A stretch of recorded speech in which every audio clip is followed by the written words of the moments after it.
Now that you know about dosage rate ranges for TNS Hop Oils, it's time to do a bench trial.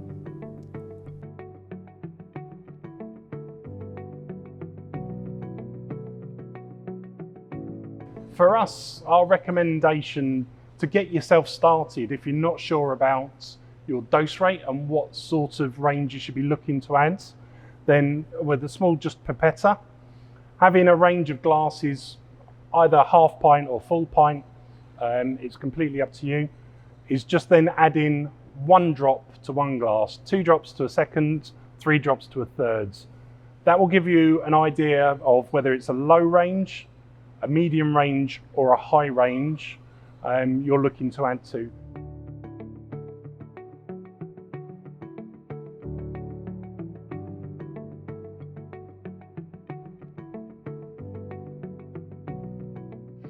So in terms of preference from a taste panel for where the dosage lies, it's best if it's done almost blind.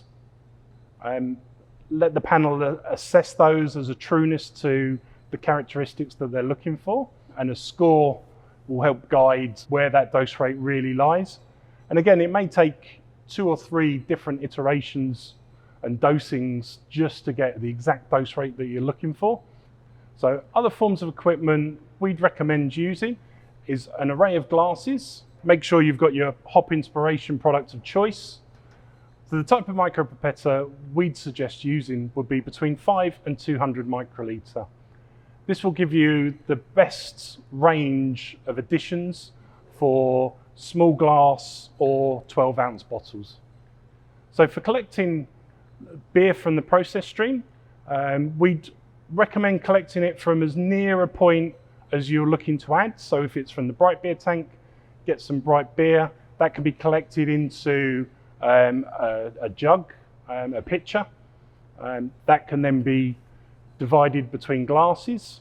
The idea behind labeling your glasses is you don't lose track of where your dose rates are and how you've mixed products. We also recommend keeping a glass of base beer unadulterated to one side, so you can always see the direction of travel when you're dosing these products. Make sure everything is very clearly labeled so you avoid that confusion, and you make sure that when it comes the time to add to the brew house, you're in exactly the right place you need to be.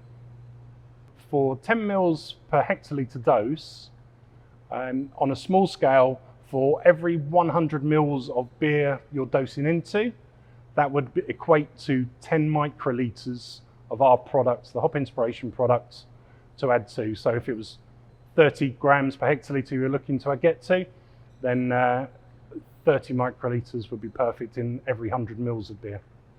So when you then move on to using micropipettes, select the dose rate that you need, and we'd probably say if you've got 3 again, go for the lower end of that range to start with. So, for example, a 30 gram per hectolitre dose for an IPA.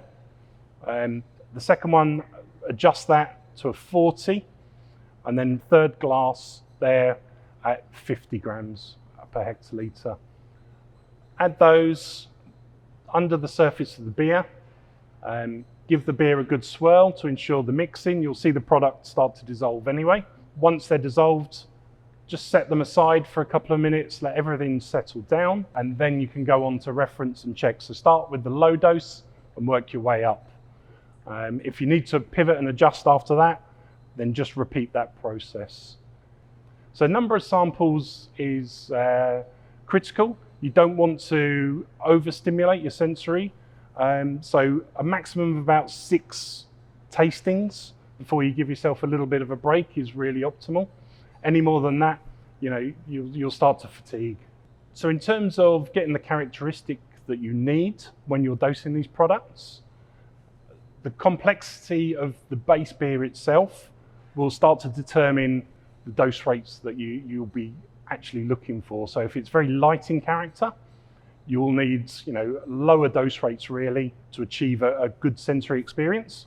If there's more complex, higher malts, higher bitterness, higher alcohols, you may need a higher dose rate to really achieve the characteristic that you're looking for.